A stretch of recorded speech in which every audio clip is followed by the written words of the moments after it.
অন্যতম সিফাহ সালার, বাংলাদেশ জামাত ইসলামের সাবেক নায়েবে আমির আল্লামা দেলোয়ার হোসেন সাঈদী সাহেবের দ্বিতীয় শাহাদাত বার্ষিকী।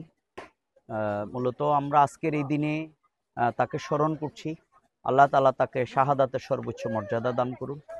দেখুন, এর মধ্য দিয়ে তাকে এটা দিবালোকের মতো স্পষ্ট অনেকটা যে তিনি অসুস্থ হয়েছিলেন, কিন্তু বিনা চিকিৎসায় তাকে মৃত্যুর দিকে ঠেলে দেয়া হয়েছে।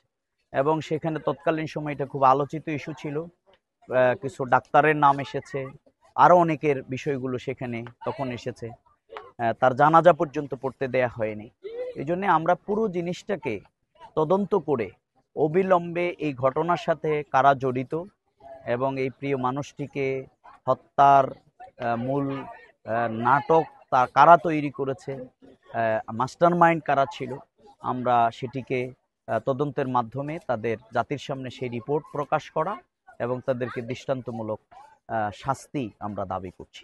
কারণ এদেশের ফ্যাসিবাদ এবং বামপন্থীদের জন্যে আল্লামা দেলোয়ার হোসেন সাঈদী সাহেব ছিলেন, তারা তাদের দৃষ্টিতে মনে করেন সবচেয়ে বড় শত্রু। কারণ আজকের বামপন্থী রামপন্থী এই ফ্যাসিবাদের যে পতন, এর অন্যতম কারিগর এবং তার বক্তব্যের মাধ্যমে তিনি সে ভূমিকা পালন করেছেন। এই জন্যে তারা তাকে সবচেয়ে বড় আতঙ্ক হিসাবে দেখত। এবং আবার অপরদিকে আল্লামা দেলোয়ার হোসেন সাঈদী সাহেব উপমহাদেশ নয়, বিশ্ববিখ্যাত একজন জনপ্রিয় মানুষ ছিলেন, দাঁড়ি ছিলেন, কোরআনের আলোচক ছিলেন, তিনি নির্বাচিত এমপি ছিলেন এবং যেখানে তিনি এমপি নির্বাচিত হয়েছেন তার অধিকাংশ ভোটার ছিল হিন্দু। অন্য ধর্মের লোকেরাই আল্লামা দেলোয়ার হোসেন সাঈদী সাহেবকে নির্বাচিত করেছে এবং তার বিরুদ্ধে যে অন্যায় রায় দেয়া হয়েছে সেই রায়ের বিরুদ্ধে এদেশের প্রায় 2 শতাধিক মানুষ এখানে জীবন দিয়েছে, বিরাট আন্দোলন গড়ে উঠেছে। আবার অপরদিকে তার এই রায়ের মধ্য দিয়ে বিরাট এক ধূম্রজাল তৈরি হয়েছিল।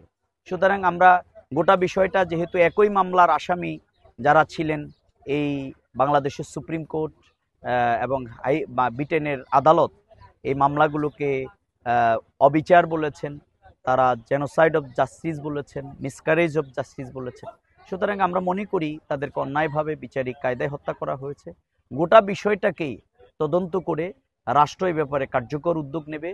এই জুলাই বিপ্লবের এই সরকার, নিরপেক্ষই সরকার, নিরপেক্ষ তদন্তের মাধ্যমে ব্যবস্থা গ্রহণ করবে। আমরা সেই প্রত্যাশা, সেই দাবিটি আমরা জানাতে চাই।